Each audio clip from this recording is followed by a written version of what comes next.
So now we will be discussing about MySQL, or for what is the use of MySQL. So basically, we use it for our database to store our data. Okay.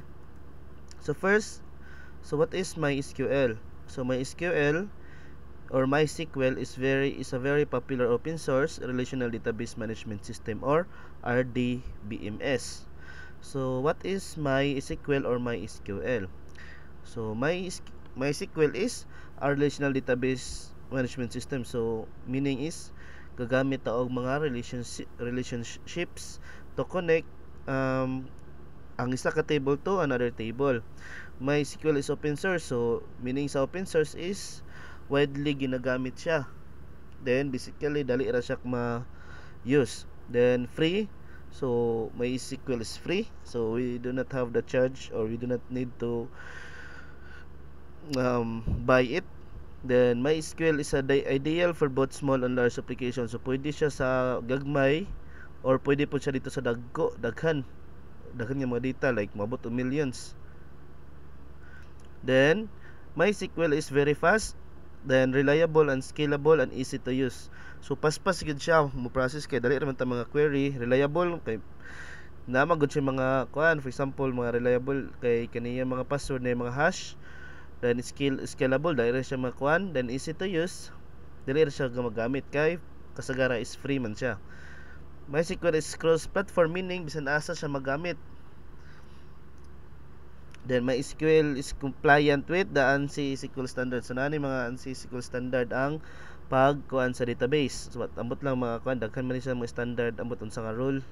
So it was released in 1995. So it gi-release siya to 1995, dayon gi-develop siya o distribute by Oracle Corporation. So ang nag-distribute sa kaning MySQL is ang Oracle Corporation, kasagaran na po na sila mga database ang Oracle, daghan sa kadaho kay na company. Then is named after the co-founder Monty Waidenius' daughter Mai. Mo nang gitawag siya nga MySQL is giname siya after sa daughter ni Monty Waidenius nga yung pangalan kay Mai. So kinsay gagamit or who uses MySQL? So kani huge website like Facebook, Twitter, Airbnb, Booking.com, Uber, GitHub, YouTube, and etc. So mo ni siya mga example nga gagamit og MySQL sa ilang database. Natay Facebook, so gamit siya og MySQL as our database. Twitter, kaning Airbnb is booking ni siya sa like kanang sa mga I think sa airplane mo garo ni. Then Booking.com, Uber, kaning mga sakinan, GitHub, repositories ni. Then YouTube, so gagamit pod sila og MySQL. Then content management system like WordPress, Drupal, Joomla, Kontawan, etc. So kani sila nga mga CMS, especially ning WordPress, is gamit nila sa og MySQL. Then a very large number of web developers around the world uses MySQL kay tungod sa iyahang kakuan kanindot, kay free na siya, tapos daghan pa gyud ang imong pwede ibutang, reliable and scalable. Dayon dirita sa ato mga query. So first mag-start sa MySQL select statement. Unsa man ning select statement sa MySQL? So the select statement is used to select data from a database. So magkuan ka, meaning sa select is magkuha kag data gikan sa imong database. So the data return is stored in a result table called the result set. So once nga mag-select ka nang mag-query kag select, so ang i-return po na dito sa imong MySQL database is ang imong gi-select nga data, whether na siya na query or wala. So mo ni ang syntax, so may syntax ani or format. Then select, so mo ni ang column 1, column 2, etc. Kay kaning column 1 is mao ni siya ang kibali imong pangalan sa imong mga table structure, di ba? Then from table name, so kuhaon nimo ang mga data unsa man, first name and last name, di ba? Column 1 is first name, second column 2 is last name. Dayon from table name, for example sa table name is for example like personal, so mo ni pangalan sa personal table. Ayan na. Here column 1 and column 2 are the field names, di ba? Field names of the table you want to select data from. Then if you want to select all the fields available in the table, use the following syntax. So ang if gamiton nimo ang tanan data or kuhaon nimo tanan data, kani lang from table name. Dili na ka butang pa kanira mo rin siya syntax. So proceed to sa slide 5. So dito sa where clause. So the where clause is used to filter records. So for example, di ba? It is used to extract only those records that fulfill a specified condition. For example, nag-select ko first name and last name, no? Then from table name. Di mo ni siya ang iyang syntax or iyang format. Select first name and last name from personal, di ba? Personal matang table where name is equals to Shoni. Mga mo na siya condition equals Shoni. So the where clause is not only used in select statement, it is also used in update, delete, and etc. So kaning where is mo specify ni siya kay butang nato atong conditions diri, di ba?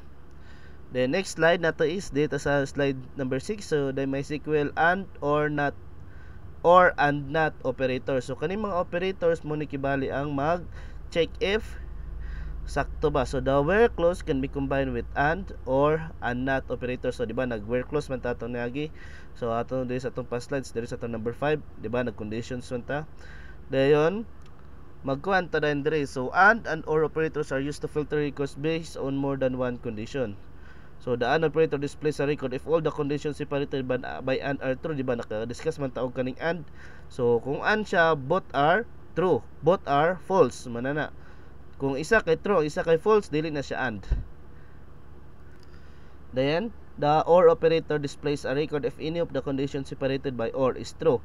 So diri sa or is, for example, atong left kay true, atong right kay false. So okay ra na siya. Unlike sa and, dapat true ang left, true pod ang right. False ang left, false pod ang right. So the not operator displays a record if the condition is not true. So for example, if not true siya, for example, ana mong data is first name equals to show ni dakan king e. So inana dili siya true, di ba? Mo ni ang iyang syntax or iyang format. So select first name, last name from table name, personal, where condition 1, where name, first name is equals first and, di ba mo ni and, di ba? Where condition 1 and condition 2 and condition 3. So may isa pala ni dapat true ni siya, dapat true pod ni siya. Kay aron ma-display ang records. If na false diri aning isa is dili na siya ma-display. So proceed to sa number 7. So the or syntax, di ba? Gaya na kay and man to. So mo ni siyang or nga syntax. So di ba? Whether isa na true or false, bisan asa na mo kuan na siya, mura na siya. Not syntax kay makita ni diri select column from table name where not, di ba? Where not condition. Where not daho kay nang not diha kay not true condition. Condition statements like unsa na siya. Bisan unsa na condition, conditionals. So sunod kay order by keyword. Unsa ni siya order by? The order by keyword is used to sort result set in ascending or descending order. So kung maghuhimo kag order by sa imong MySQL query, so kung order by, so meaning ana is na kay ascending order or descending order. So magdepende na siya kung kuhaon mo pinakalas nga data is magsugod ka sa descending. Dayon kung ascending ka is magsugod ka sa pinakakaraan nga data. So the order by keyword sorts the records in ascending order by default. So by default na siya is naka-ascending order. So gikan sa karaan nga data padulong sa bag-o nga data nga imong gibutang sa imong database. To sort the records in descending order, use the this keyword. So unsa man ni siyang order syntax? Unsa man ni order by syntax? Mo na siyang order by syntax na to.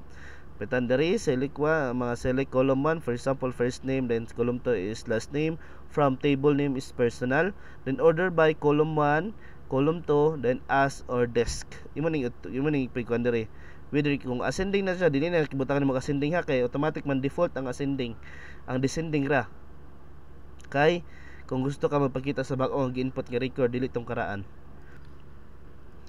Diri sa number 9 is natay MySQL insert into. So unsa man insert into? Meaning ana is used to insert new records in a table. So insert into is kana bitaw mag-add ka og data, di ba? Add, update, edit, delete man na. So kanang insert into mura ra po na siya add. Muna ang syntax dito sa to MySQL database for adding is insert into. So insert into syntax, if it is possible to insert into statements in two ways.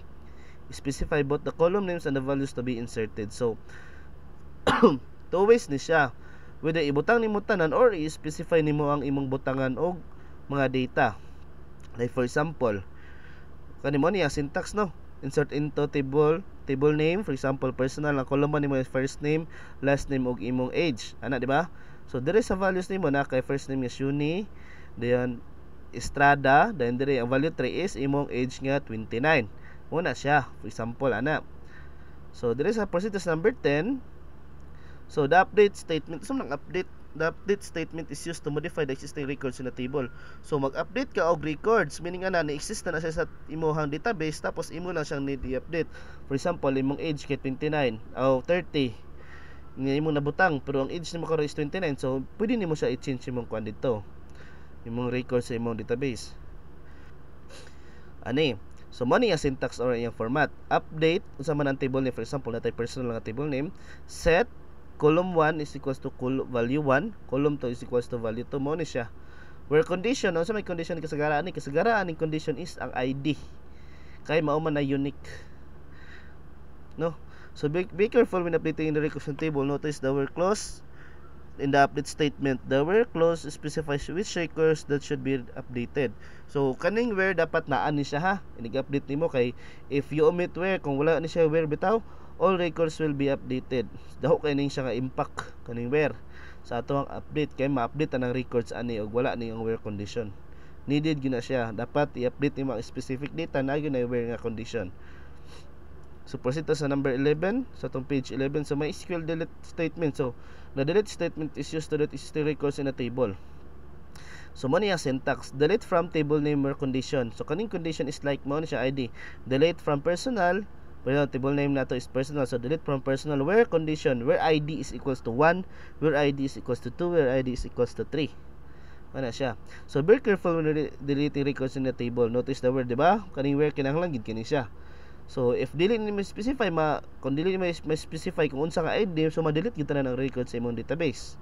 No dia. Muning yun nga, if you omit the where clause, all records in the table will be deleted. So if you omit kaning where nga kanidari, imo yung ka-delete from personal, so tanan records sa dito sa personal table is mawala na siya. Na. So mao to siya tanan atong discussion. Daghang salamat sa paminaw sa ato ang tutorial para sa ato ang basic MySQL and MySQL queries. Mao to siya, daghang salamat.